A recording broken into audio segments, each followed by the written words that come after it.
فيلمنا بيبدأ بمهندس راح المدرسة عشان ياخد ولاده، لكنه فجأة لمح المدرسة بتشاور له وبتضحك. استغرب وقال لنفسه هو في ايه؟ ده انا جاي للجري. وهو رايح ناحيتها كان متوتر، فخبط في الكرسي اللي قدامه، اتكعبل، وقع، والأطفال كلها ضحكت عليه. لما قام المدرسة سألته انت كويس؟ حس بإحراج رهيب من اللي حصل ومش عارف ينطق من الخجل. أما ولاده جود وجيسون فدول قصة تانية خالص، أشقى طفلين ممكن حد يشوفهم، وكل المربيات اللي اشتغلوا عندهم مشيوا في وقت قياسي، يا إما من الخوف يا إما بعد ما العيال حدفوا عليهم تلج، وأبوهم كل مرة يقول دول أطفال ولازم نستحملهم. لكن المربية الأخيرة قالت له بصراحة دول مش مجرد عيال شقاي، دول شياطين بجد، أسلوبهم مستحيل حد يستحمله، ومفيش مربية عاقلة هتقبل تشتغل عندكم. بصراحة انت مش محتاج مربية، انت محتاج معجزة. ويبستر حس انه تايه، مش عارف يعمل ايه معاهم، ولا حتى قادر يجاوب على أسئلتهم عن أمهم اللي مش موجودة، لأنه مش قادر يتكلم عنها، خصوصا إنها ماتت من كام سنة وسابته لوحده. وهو طالع من البيت عينيه وقعت على البيانو اللي ما لمسوش من يوم وفاة مراته، وحس بغضة في قلبه. وبعدها قرر ياخد العيال يجيب لهم جزم جديدة للعرض بتاع المدرسة، لكن كالمعتاد جود قلب الدنيا،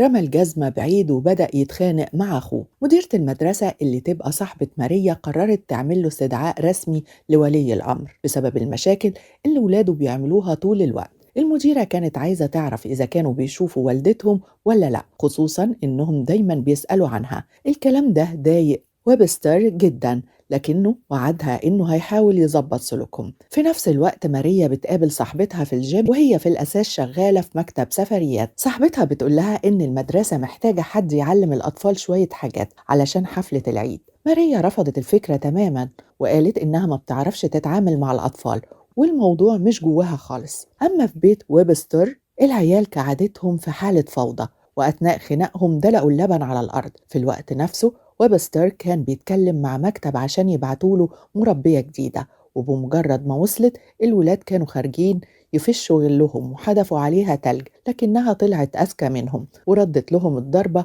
ووقعت التلج عليهم، وقالت بكل ثقة مش همشي برضه. ويبستر كان مستغرب جدا إنها وصلت بالسرعة دي، لكنها قالت له بكل هدوء سيب العيال عليا وأنا هتصرف معاهم. لكن أول ما دخلت البيت اتصدمت من الفوضى اللي فيه. العيال راحوا يتعرفوا عليها، لكنها فاجأتهم إنها عارفة أساميهم من قبل ما يقولوا، رغم إنهم توأم. وبكل حزم قالت لهم إن الفوضى اللي بيعملوها مش عايزة تشوفها تاني، وبدأت تخليهم يشاركوا معاها في كل حاجة. بعد ما بيخلصوا الغدا بطريقة ذكية بتخليهم يشيلوا أطباقهم، والبيت فجأة بيرجع نظيف كأنه سحر حصل.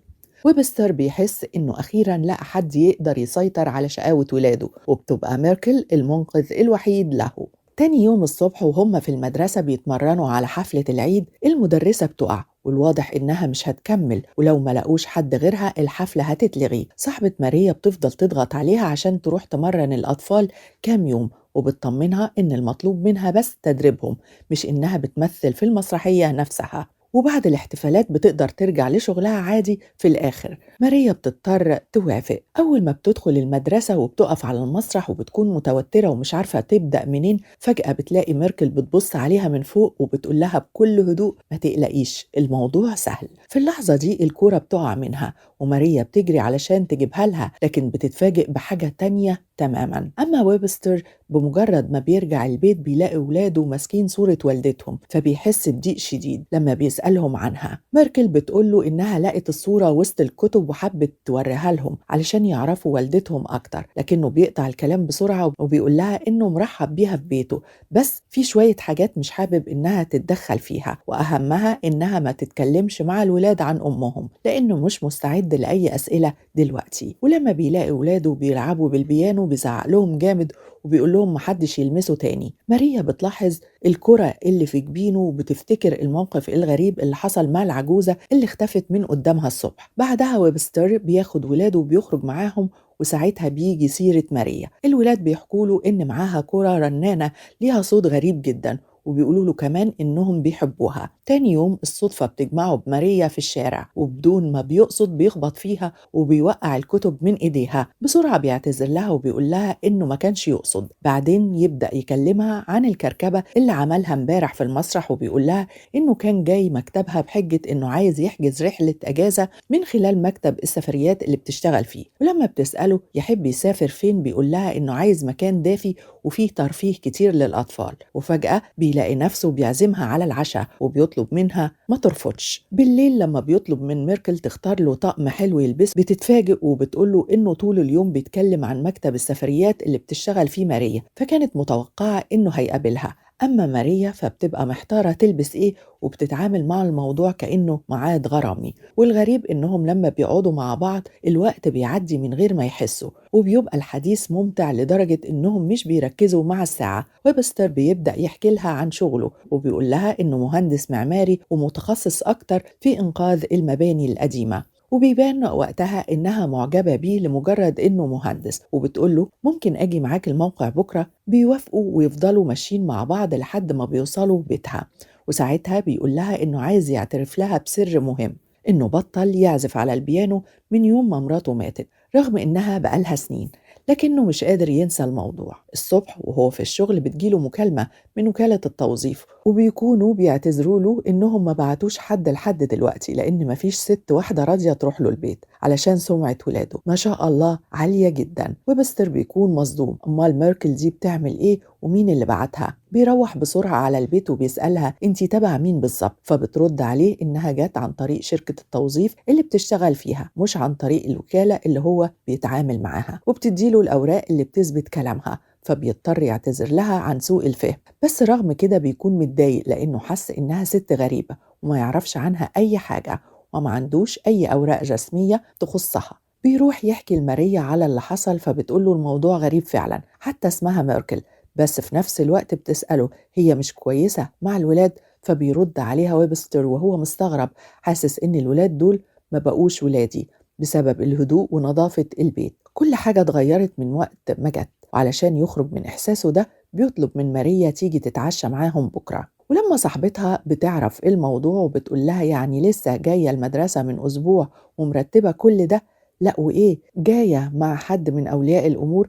انت المفروض تعلمينا بتعملي إيه بالظبط علشان نستفاد منك. وبتوصل ماريا بيت ويبستر في الميعاد، وفجأة لما بتشوف ميركل بتقول لها وأنا شفتك قبل كده؟ بس ميركل بتحاول تهرب من الكلام وبترد عليها الدنيا صغيرة، ممكن نكون اتقابلنا في أي شارع بالصدفة. لكن في الحقيقة بتكون مجهزة ليهم البيت لوحدهم ونيمت الولاد كمان. وبتبدأ ماريا تحكي لويبستر إنها كانت مخطوبة وقبل جوازها بيوم واحد الموضوع مكملش، وبيبقى واضح عليها إنها متضايقة ومش حابة تكمل الكلام. أما ويبستر فبيرجع يقابلها كل يوم وبيساعد في المسرح بعد شغله، وبيبقى واضح إن ولاده حبوها جدا وهي الست الوحيدة اللي بيعاملوها كويس. في نفس الوقت والدة ماريا بتسافر من بلد بعيدة وبتقابلها تاني يوم وبتطلب منها تسافر معاها وتقضي العيد مع اخواتها وجوزها، لكن ماريا بتقول لها عندي حفلة في عشية العيد ومش هقدر أسافر السنة دي. وبيبقى واضح إنها متضايقة لأن والدتها دايما بتدافع عن أختها فيكي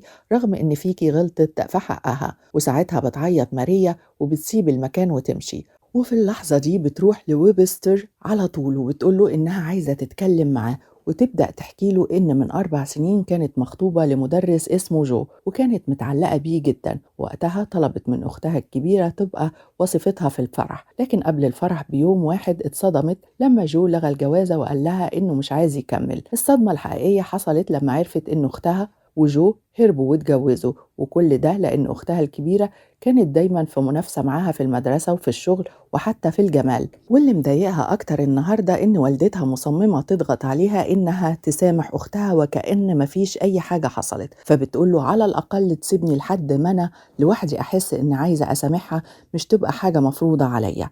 ويبستر بيقدر جدا إحساسها لأنها تعرضت لخيانة من أهم 2 في حياتها، خطيبها وأختها، فبيقترح عليها يقضوا العيد مع بعض هو وعيلته. وبيلاحظ أكتر إن ولاده بيحبوها جدا. ماريا بتكون مبسوطة إنها بتشاركوا اللحظة وبيخرجوا يشتروا هدايا العيد مع بعض، لكنها مش عارفة تختار هدايا للولاد وفجأة بتشوف أختها فيكي وبيبان إنها اتجوزت حد تاني. لكن ماريا بتقرر ما تردش عليها ومش عايزة تكلمها. فيكي بتحاول تقنعها إنها تسامحها، ولما بتحس إن مفيش فايدة بتسيبها وتمشي. وبيبان من الموقف إن ماريا زعلانة أكتر ومش قادرة تنسى اللي حصل، وبتعتذر لويبستر لأنها حطته في موقف محرج مع أختها، لكنه بيطمنها إنه مش متضايق، بس بينصحها إنها تدي نفسها فرصة وتسامحها. يمكن تكون أختها نضجت وكان تصرفها وقتها مجرد غلطة مش محسوبة، لكن الكلام ده بيضايق ماريا أكتر وبيبقى واضح إنها مش مقتنعة، وبتقرر تمشي من غير ما ترد عليه. تاني يوم لما بتقابل صاحبتها في الجيم بيبان عليها إنها مش كويسة، والموقف مع أختها وخطيبها السابق مأثر عليها جدا. وبعدها بتروح تقابل ويبستر وبتطلب منه يعزف في حفلة العيد، لأن المدرسة اللي كان مفروض تعزف على البيانو جالها سفرية فجأة ومفيش حد يغطي مكانها. في اللحظة دي ويبستر بيحس إنها بتضغط عليه، وبيبقى متضايق لأنه قال لها قبل كده إنه مش بيحب يعزف وإنه مبطل يقعد على البيانو من وقت وفاة مراته. ماريا بترد عليه بحدة وبتقوله طب ليه زعلت؟ مش المفروض تتقبل كلامي عادي، ولا انت عايزني انا بس اللي اتنازل واروح اصالح اختي، وفي نفس الوقت انت مش قادر تتنازل وتعزف؟ لكن ويبستر بيأكد لها ان طلبها ده صعب عليه جدا ومش هيقدر يعمله. وهنا الاتنين بياخدوا من بعض موقف، وبمجرد ما بيروح البيت بيلاقي ولاده بيجهزوا للمسرحية ومتحمسين جدا، وبيبقى واضح إن وجود ماريا فرق معاهم بشكل كبير. أما ماريا فبعد ما بتمشي في الشارع وهي سارحة بتقع منها الكورة اللي في إيديها، وفجأة بتلاقي ماركل قدامها وبتبص لها باندهاش قبل ما ميركل تبتسم وترجع لها الكورة.